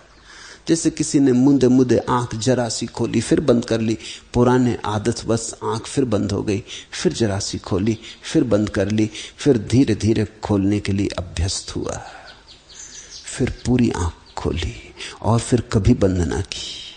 तो पहले तो बार बार ऐसा होगा। संसार मात्र में असंग होने से बार बार आत्मा की प्राप्ति और तुष्टि होती, बार बार, फिर पुनः पुनः।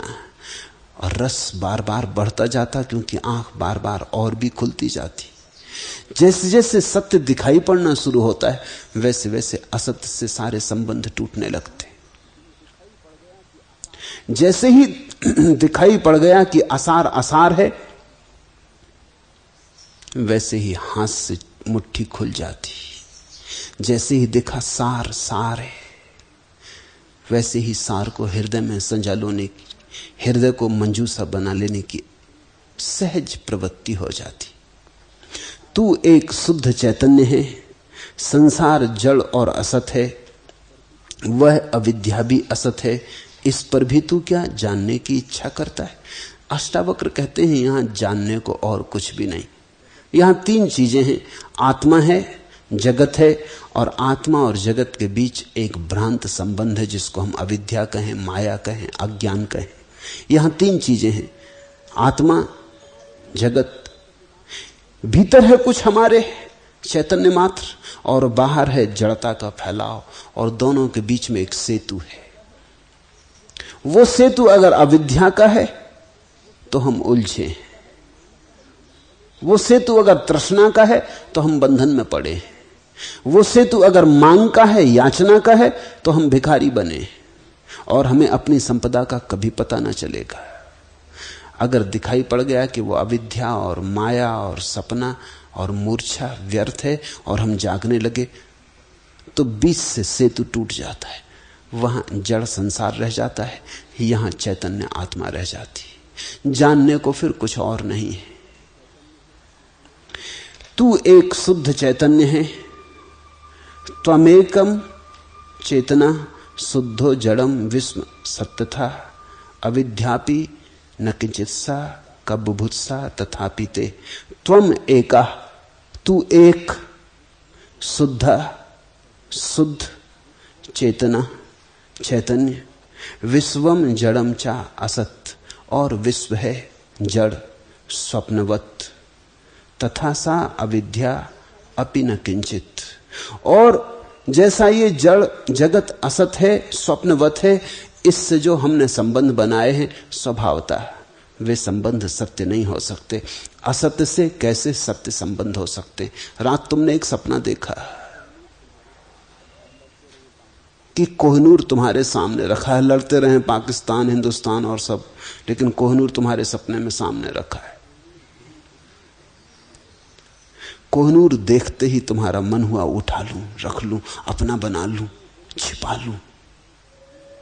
कोहिनूर देखा वो तो झूठा है, सपने का है।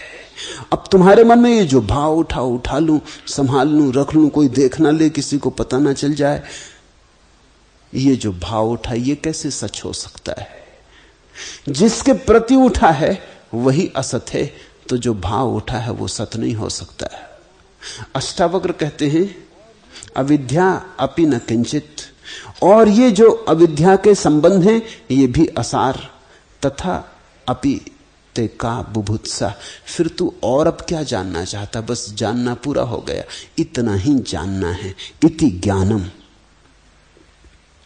संसार है भागता हुआ, गच्छतीति जगत परिवर्तन तरंगों से भरा हुआ, और आत्मा है शाश्वत निस्तरंग असंग। और दोनों के बीच में या तो संबंध है, तो संबंध सब झूठे हैं, अज्ञान के हैं, अविद्या के हैं। कोई कहता मेरा बेटा, कोई कहता मेरा पत्नी, कोई कहता मेरा मकान। मैंने सुना एक धनपति के मकान में आग लग गई, धू करके मकान जल रहा है, वो छाती पीट के रो रहा है, बड़ी भीड़ लग गई है। एक आदमी ने आके कहा तुम नाहक रो रहे हो, मुझे पक्का पता है तुम्हारे बेटे ने कल ही शाम ये मकान बेच दिया है। ऐसा सुनते ही धनपति एकदम प्रसन्न हो गया। उसने कहा सच, मुझे तो पता ही नहीं, बेटे ने कुछ खबर ना दी, बेटा दूसरे गांव गया है।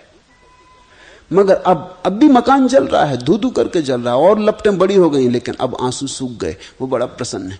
तभी बेटा वापस आया भागा हुआ, और उसने कहा कि क्या खड़े हो,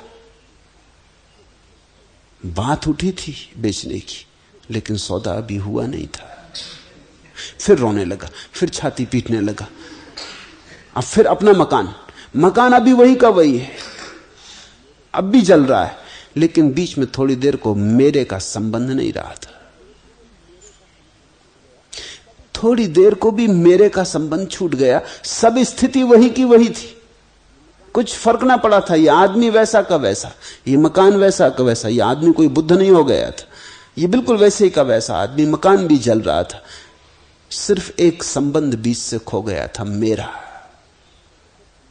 बस उस संबंध के खो जाने से दुख खो गया। फिर संबंध लौट आया, फिर दुख हो गया। तुम जरा गौर करना, तुम्हारा दुख असत के साथ तुम्हारे बनाए हुए संबंधों से पैदा होता है। तुम्हारा सुख असत के साथ तुम्हारे संबंध छूट जाएं, उनसे घटित होता है। तेरे राज्य, पुत्र पुत्रियां, शरीर और सुख जन्म जन्म में नष्ट हुए हैं, यद्यपि तू उनसे आसक्त था। अष्टावक्र कहते हैं, लौट के पीछे देख। जो तेरे पास आज है, ऐसा कई बार तेरे पास था। ऐसे राज्य कई बार हुए, ऐसी पत्नियां, ऐसे पुत्र कई बार हुए, बहुत बहुत धन कई बार तेरे पास था, और हर बार तू आसक्त था। लेकिन तेरी आसक्ति से कुछ रुका नहीं, आया और गया। आसक्तियों से कहीं सपने ठहरते हैं। राज्यम सुतः कलत्राणि शरीराणि सुखानि चा संसक्त शापी नष्टानि तव जन्मनि जन्मनि। कितने जन्मों से जनक तू ऐसी ही चीजों के बीच में रहा है। हर बार तूने आसक्ति की, हर बार तूने चीजों से मेरा संबंध बनाया, मेरी है, फिर छूट छूट गई। मौत आई और सब संबंध तोड़ गई, सब विच्छिन्न कर गई। अर्थ काम और सुकृत कर्म बहुत हो चुके, इनसे भी संसार रूपी जंगल में मन विश्रांति को नहीं प्राप्त हुआ। सुनो, अर्थ काम सुकृत कर्म बहुत हो चुके, तू सब कर चुका, धन भी खूब कमा चुका, भोग भी खूब कर चुका। ययाति की कथा है उपनिषदों में कि जब वो मरने को हुआ 100 साल का होकर, मौत आई तो वो घबरा गया। उसने कहा ये तो जल्दी आ गई, अभी तो मैं 100 ही साल का हूं, अभी तो मैं भोग भी नहीं पाया। उसके 100 बेटे थे, उसके 100 बेटे थे, सैकड़ों रानियां थी। उसने अपने बेटों से कहा कि ऐसा करो, मुझ बूढ़े बाप के लिए इतना तो करो, तुम में से कोई मर जाए। पुराने दिनों की कहानियां हैं, उन दिनों नियम इतने सख्त ना रहे होंगे। परमात्मा सदैव था। मौत ने भी कहा कि ठीक है, बूढ़ा आदमी छोड़ देते, लेकिन किसी को तो मुझे ले जाना ही होगा, कोई भी राजी हो जाए। मौत ने सोचा कौन राजी होगा। बड़े बेटे तो राजी न हुए, कोई 70 साल के थे, कोई तो 80 साल के हो रहे थे। वो भी जीवन देख चुके थे, अनुभव कर चुके थे, मगर फिर भी रस छूटा न था। छोटा बेटा खड़ा हो गया, उसने कहा कि मुझे ले चलो। वो तो अभी 15-16 साल का ही था। मौत ने कहा ना समझ, तेरे और 99 भाई हैं, वो तो उम्र में बड़े हैं, उनमें से कोई जाता तो समझ में आता। 80 साल के हैं, वो खुद भी तेरे बाप जितने बूढ़े हो रहे हैं, वो नहीं जाते। तेरा बाप खुद 100 साल का है, उसे खुद जाना चाहिए, वो किसी को भेजने को राजी, कोई बेटा चला जाए तो तैयार है, तू क्यों मरता है? उस बेटे ने कहा यही देखकर कि 100 साल के होकर भी पिता को कुछ न मिला, तो 100 साल अगर मैं जी भी लिया तो क्या पाऊंगा? यही देखकर कि 80 साल 70-60 साल के मेरे भाई हैं, इनको अभी तक कुछ नहीं मिला, तो मैं रह के भी क्या सार है, मैं तैयार हूं। बड़ा अभूतपूर्व व्यक्ति रहा होगा वो बेटा। मौत उसे ले गई, राजा 100 साल जिया, उस बेटे की उम्र उसे लग गई। ऐसा कहते हैं कई बार हुआ, 10 बार हुआ। हर बार मौत आई और हर बार ययाति ने कहा अभी तो मैं भोग ही नहीं पाया। फिर किसी बेटे को भेजा, फिर किसी बेटे को भेजा। जब वो 1000 साल का हो गया, मौत फिर आई। फिर ययाति को भी शर्म लगी, उसने कहा कि क्षमा करो।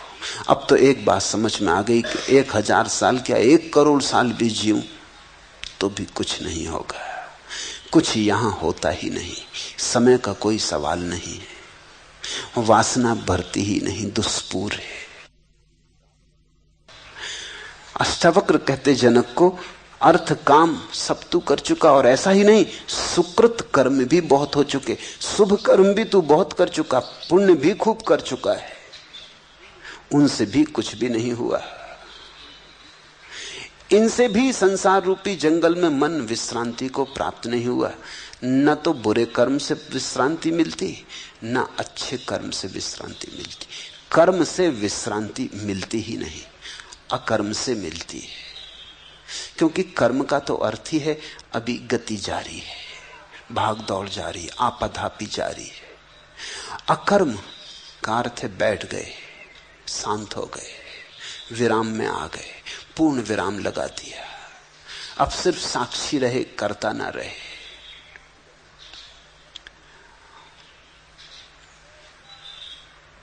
अर्थेन कामेन सुकृतेन कर्मणा अपि अलम। बहुत हो चुका, सब तू कर चुका, तथापि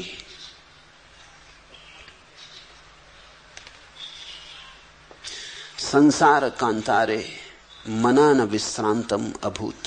फिर भी इस जंगल में, इस उपद्रव में, इस उत्पात रूपी संसार में मन को जरा भी विश्रांति का कोई क्षण नहीं मिला। तो अब जाग, अब करने से जाग। कितने जन्मों तक तूने क्या शरीर, मन और वाणी से दुखपूर्ण और श्रमपूर्ण कर्म नहीं किए, अब तो उपराम कर, अब विश्रांति कर। जिसको ज़ेन फकीर ज़ाज़ेन कहते हैं। ज़ाज़ेन का अर्थ होता है बस बैठ रहना और देखते रहना। उपराम, ये ध्यान की परम परिभाषा है। ध्यान कोई कृत्य नहीं है, ध्यान का तुम्हारे करने से कुछ संबंध नहीं है। ध्यान का अर्थ है साक्षी भाव। जो हो रहा है उसे चुपचाप देखना, बिना किसी लगाव के, बिना किसी विरोध के, बिना किसी पक्षपात के, न इस तरफ न उस तरफ, निष्पक्ष, उदासीन, बस चुपचाप देखना। कृतम न कति जन्मानी कायेन मनसा गिरा, दुख माया सदम कर्म तत्तधा उपरम्यताम, तत् अध्यापि उपरम्यताम। अब तो उपराम कर, अब तो बैठ। लोग अधर्म में उलझे हैं, किसी तरह अधर्म से छूटते तो धर्म में उलझ जाते, मगर उलझन नहीं जाती। लोग पाप कर रहे हैं, किसी तरह पाप से छूटते तो पुण्य में उलझ जाते, लेकिन उलझन नहीं जाती। कुछ तो करेंगे ही। अगर गाली बक रहे हैं, किसी तरह उनको समझा बुझा के राजी करो, मत बको, तो वो कहते हैं अब हम जाप करेंगे, भजन करेंगे, मगर उपद्रव तो जारी रखेंगे। तुमने देखा लोग लाउड स्पीकर लगा के अखंड कीर्तन करने लगते। कीर्तन को कीर्तन कहते। अब अखंड कीर्तन तुम कर रहे हो, पूरे मोहल्ले को सोने नहीं देते। बच्चों की परीक्षा है, उनकी परीक्षा की क्या होगी गति तुम्हें मतलब नहीं, तुम धार्मिक कार्य कर रहे हो। ये किस तरह के धार्मिक लोग हैं? ये किसी से पूछने भी नहीं जाते, इन पे कोई रोक भी नहीं लगा सकता, क्योंकि धार्मिक काम कर रहे हैं। अगर कोई आदमी माइक लगा के रात भर अनर्गल बके तो पुलिस पकड़ ले जाए, लेकिन वो कीर्तन कर रहा है या सत्यनारायण की कथा कर रहा है तो कोई पुलिस भी पकड़ नहीं ले जा सकती। धार्मिक होने की तो स्वतंत्रता है और धार्मिक कृत्य की स्वतंत्रता है, मगर ये आदमी वही का वही है। ये चिल्लपों में इसका भरोसा है। मेरे पास लोग आते हैं, वो कहते हैं कि आप कहते हैं बस शांत बैठ के ध्यान कर लें, मगर कुछ तो सहारा चाहिए, कुछ आलंबन दे दें, राम राम बता दें, कोई भी मंत्र दे दें, कान फूंक दें, कुछ तो दे दें तो हम कुछ करें। अब उनको अगर राम राम दे दो तो वो राम राम करने को तैयार है, मगर बकवास जारी रही। पहले कुछ और बक रहे थे, भीतर हजार चीजें बक रहे थे, अब सब बकवास उन्होंने एक तरफ लगा दी, अब राम राम बकने लगे, मगर चुप होने को राजी नहीं, सिर्फ देखने को राजी नहीं। देखना बड़ा कठिन, साक्षी होना बड़ा कठिन। साक्षी ही ध्यान है। बैठ जाओ, मन चले, चलने दो। तुम हो कौन बाधा डालने वाले? तुमसे पूछा किसने? तुमसे पूछ के तो मन शुरू नहीं हुआ, तुमसे पूछ के बंद भी होने की कोई जरूरत नहीं है। तुम हो कौन? जैसे राह पर कारें चल रही, रिक्शे दौड़ रहे, भोंपू बज रहे, आकाश में हवाई जहाज उड़ रहे, पक्षी गुनगुना रहे, बच्चे रो रहे, कुत्ते भौंक रहे, ऐसे तुम्हारे भीतर मन का भी ट्रैफिक है, चल रहा, चलने दो, तुम बैठे रहो। उदासीन का यही अर्थ। उदासीन ठीक ठीक झाजेन जैसा अर्थ रखता है। बस बैठ गए, जमा ली आसन भीतर, हो गए आसीन भीतर, बैठ गए, देखने लगे, जो चलता चलने दो। बुरा विचार आए तो बुरा मत कहो, क्योंकि बुरा कहा कि तुम डमाडोल हो गए, बुरा कहा कि तुम्हारा मन हुआ कि ना आता तो अच्छा था, आ गया, तुम विचलित हो गए। अच्छा विचार आ जाए तो भी पीठ मत थपथपाने लगना कि गजब, बड़ा अच्छा विचार आया। इतना तुमने कहा कि आसीन न रहे, तुम उखड़ गया आसन, तुम डमाडोल हो गए, तुम्हारी स्थिरता खो गई, कुंडलनी जगने लगे तो परेशान मत होना कि उठने लगी कुंडली। अब बस सिद्ध पुरुष होने में ज्यादा देर नहीं है। प्रकाश दिखाई पड़ने लगे तो विचलित मत हो जाना। ये सब मन के ही खेल हैं। बड़े बड़े खेल मन खेलता। बड़े दूर के दृश्य दिखाई देने लगेगा कि महिला, कोई 80 वर्ष बूढ़ी महिला मेरे पास आई, वो कहने लगी कि बड़ा गजब अनुभव हो रहा है। क्या अनुभव हो रहा है? जब मैं बैठती हूँ तो ऐसे ऐसे जंगल दिखाई पड़ते जिनको कभी नहीं देखा, मगर जिनको देख के भी क्या करोगे, जंगल ही दिखाई पड़ रहे हैं ना। वो मुझसे बड़ी नाराज हो गई। उसने कहा कि आप कैसे? मैं तो जब भी किसी साधु संत के पास जाती हूँ तो वो कहते हैं बहुत अच्छा हो रहा है, बड़ा अनुभव हो रहा है। अध्यात्म अनुभव नहीं है, और जब तक अनुभव होता रहे तब तक अध्यात्म नहीं है। अनुभव का तो अर्थ ही है तुम अभी भी अनुभोक्ता बने हो, अभी भी भोगी हो। बाहर का नहीं भोग रहे, भीतर का भोग रहे हो, लेकिन भोग जारी है। किसी की कुंडलनी उठ रही, किसी को पीठ में सुरसुरी मालूम होने लगी, और वो भी सुन लिया है, पढ़ लिया है शास्त्रों में कि ऐसा होगा, तो बैठे बैठे बैठे खोज रहे हैं कि हो सुरसुरी। अब तुम खोजते रहोगे तो हो जाएगी। तुम कल्पित कर लोगे, तुम मान लोगे, हो जाएगी। और जब हो जाएगी तो तुम बड़े प्रफुल्लित होने लगोगे। तुम प्रफुल्लित होने लगे कि गए, चूक गए, फिर ध्यान चूका। कुछ भी हो तुम सिर्फ देखना, तुम दृष्टा से जरा भी डिगना मत, तुम सिर्फ साक्षी बने रहना। तुम कहना ठीक गलत जो भी हो हम देखते रहेंगे। हम अपनी तरफ से कोई निर्णय न देंगे, कोई चुनाव न करेंगे, हम अच्छे बुरे का विभाजन न करेंगे। शुरू शुरू में बड़ा कठिन होगा, क्योंकि आदत जन्मों जन्मों की है निर्णय देने की। जीसस का बड़ा प्रसिद्ध वचन है, जज ई नॉट, निर्णय मत करो, न्यायाधीश मत बनो। न कहो अच्छा, न कहो बुरा, बस देखते रहो। और तुम चकित हो जाओगे, अगर तुम देखते रहे तो धीरे धीरे भीड़ छटने लगेगी, कम विचार आएंगे, कम अनुभव गुजरेंगे।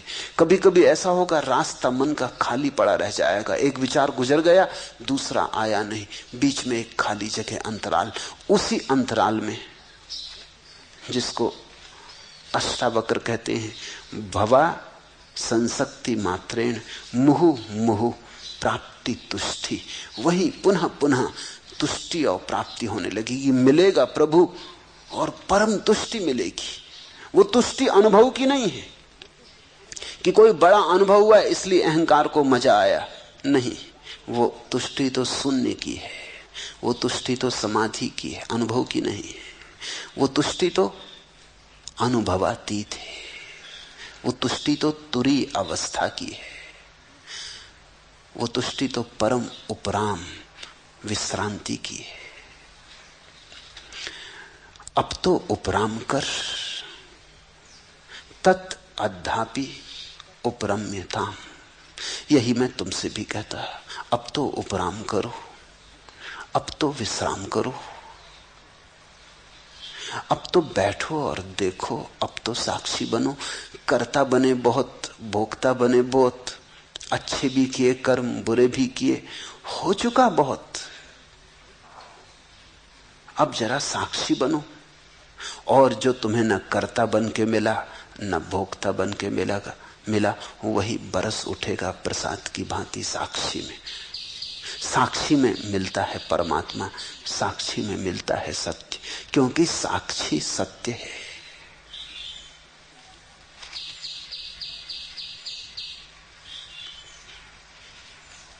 हरि ओम तत्सत। आज इतना ही।